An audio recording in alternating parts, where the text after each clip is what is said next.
Hi guys, today we're gonna do some exercise. Whew. We're gonna plant a tree, another tree. Yep, it's that time of the year. The best time to plant is now in spring, and also in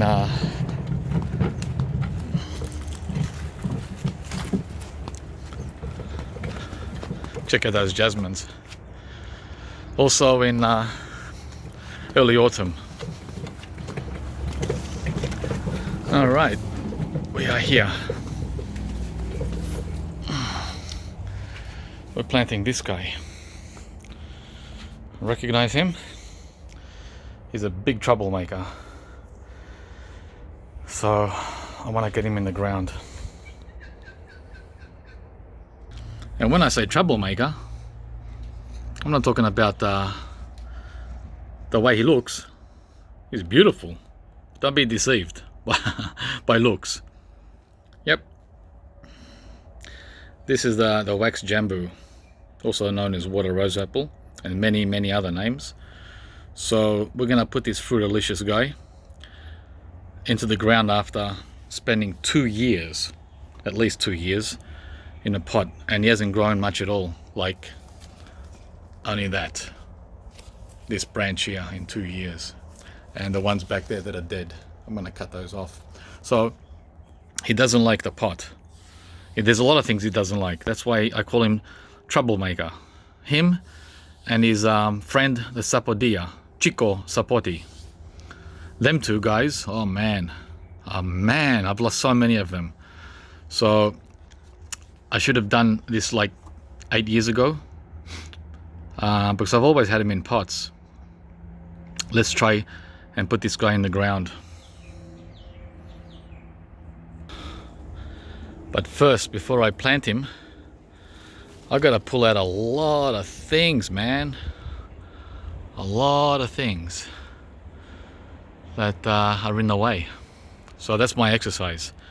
That and digging the hole, well, and also pulling out the bush that's there right now. All this nasturtium has to come out. It doesn't have to, because I'll show you where I'm gonna plant the JAMBU.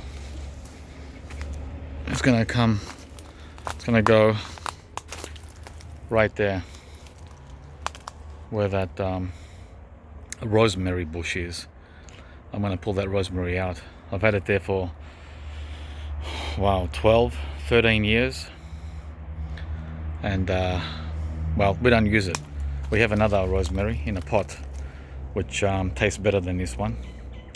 So that's gonna be the struggle today, pulling him out, right? And secondly, digging the hole, which shouldn't be so hard. And thirdly, getting rid of all this nasturtium, which is optional. Don't have to do it, but it's sort of in my way. Sorta in my way. What I might do is pull out half of it where it surrounds the rosemary. So let's start. Enough talk. As you can see, the lemon, can't help it, I love talking. The lemon is slowly coming back. The one I butchered last summer. It'll take about a year to 2 years, closer to 2 years to recover. That's all right, we have another lemon tree for the meantime.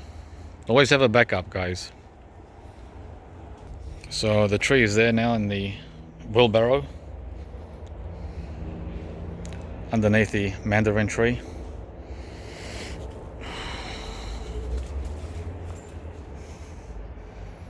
So I've got to get that rosemary bush out. Start first with the shears on the nasturtium.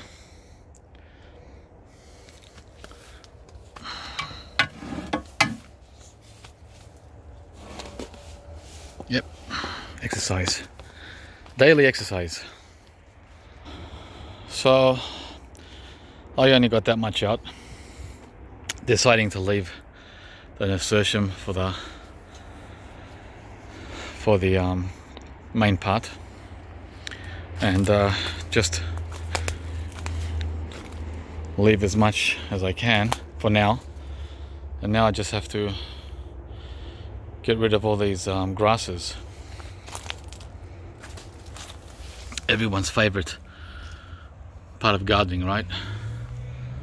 All the grasses and all the weeds. You can tell it's not my favorite thing to do, but someone's got to do it, guys. And then we'll try to wiggle this rosemary bush out. Okay, I got all the weeds out underneath the bush. Yep, everything by hand. No gloves, guys. I'm as real as it gets. I got a cut here yesterday. Hang on. When I was weeding. Look at that. But I don't cover it. I just let it heal naturally. How? How can it heal naturally? Through the things I keep talking about. Diet and sunshine and grounding. That's how. I did give it some antiseptic yesterday before sleeping, but now it's just gonna have to heal on its own. Yep, let's get back to pulling out weeds and getting this rosemary out. Just gonna cut the branches and bring it down to the stump.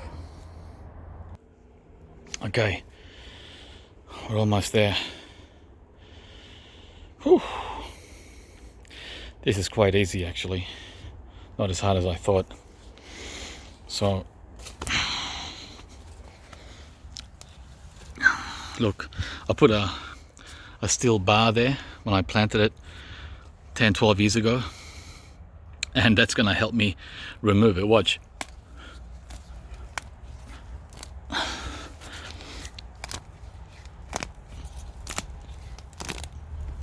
It's almost out.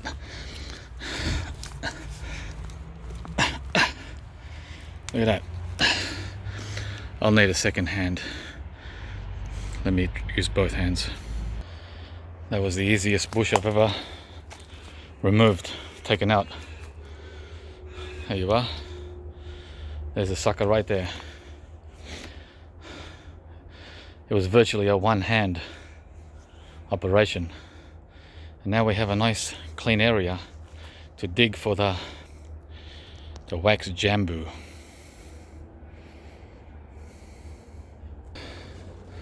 So there it is, our new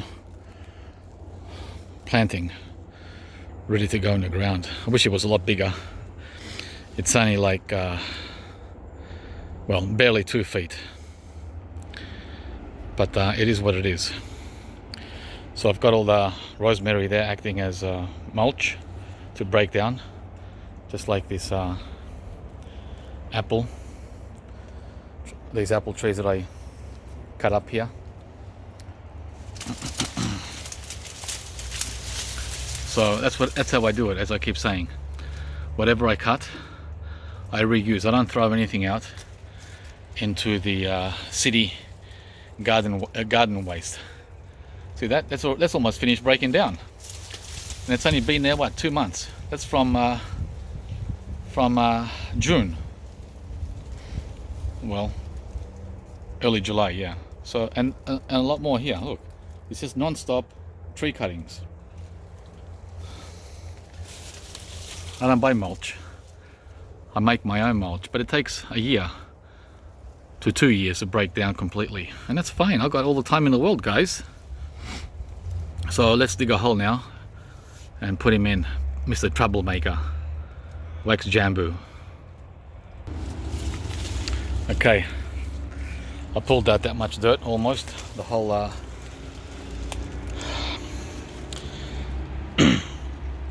bucket there, and I decided not to go too deep because, well, first of all, the soil is A+.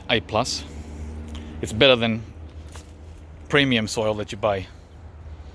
Look how good it is. There were no rocks in there. No, hang on. No rocks. Very loamy. Like breadcrumbs. You know, breadcrumbs, breading that you put on your food. That's the consistency of this soil. So I don't think I'll have to go too deep. And the second reason is we want to plant it above grade. So I don't want to sink it in the hole.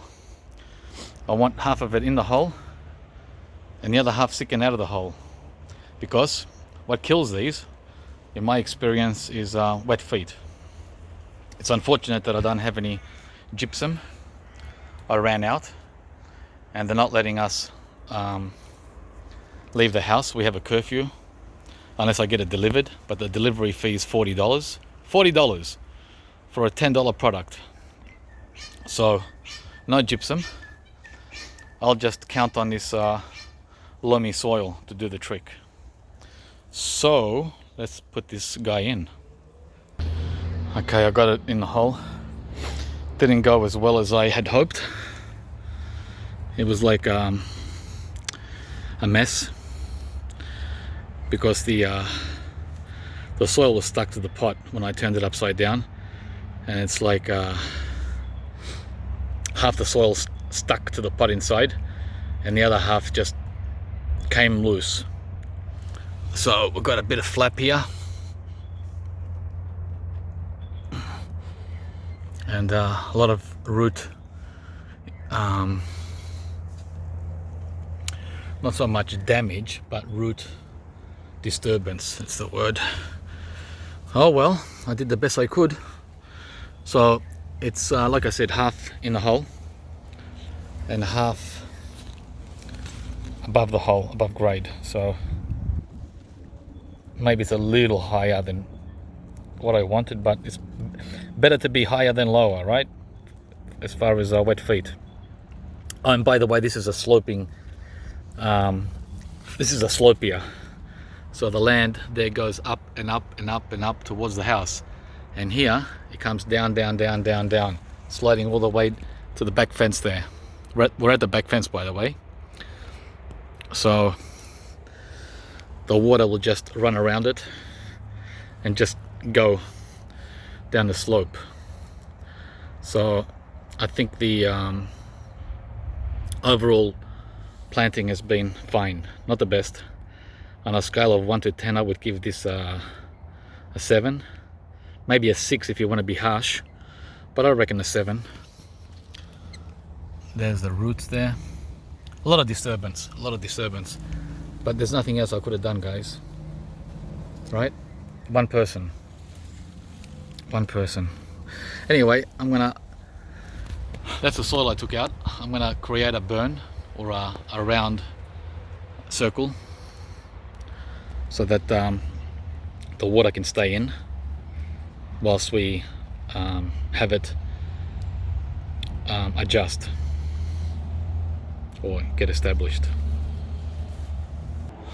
Alrighty guys, the job is done. Just got to water it. I did the burn. Burn is a raised circle around the tree to keep the water in when you water and when you feed and when you mulch. So I did it about 3 inches above grade on the far side and about 2 inches on the near side. So let's slowly water this guy. It's going to be a slow process because the burn is tiny. That's the only size I could fit in there. Not a problem. We're not in any hurry to go anywhere.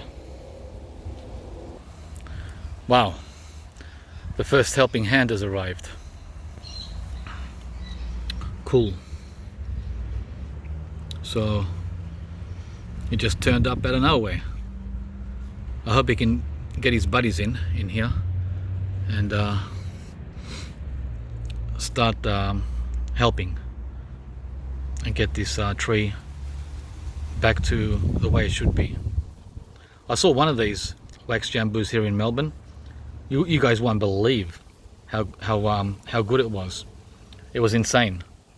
It was like my pink guava as far as health and fruit bounty. Just incredible. So if someone here can do it, I can do it too.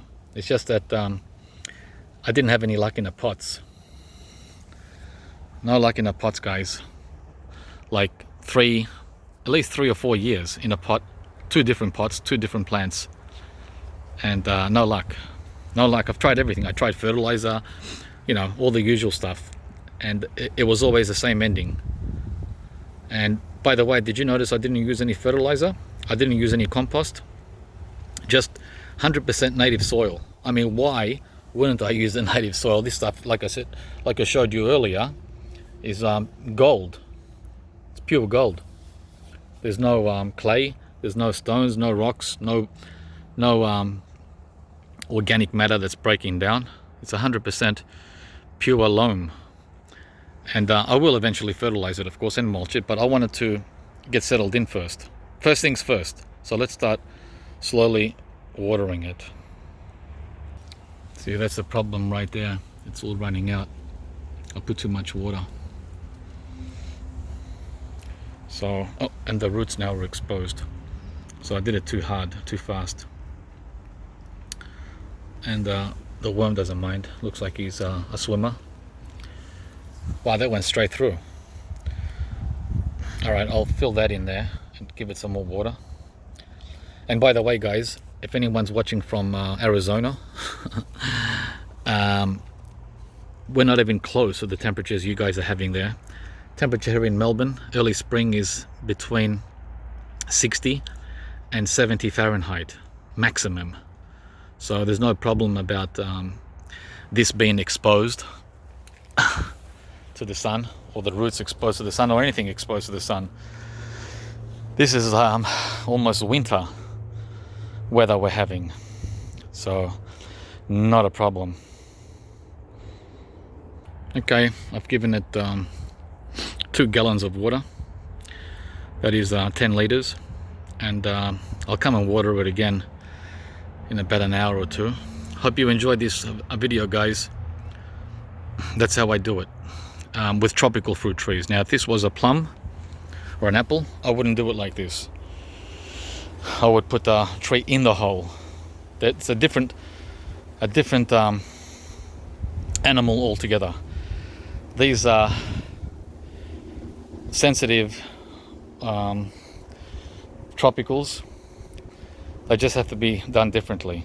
So, hope you liked it. Put a like if you did, and also share it for other people in a temperate climate that are having problems with these fussy trees. And also subscribe if you haven't yet.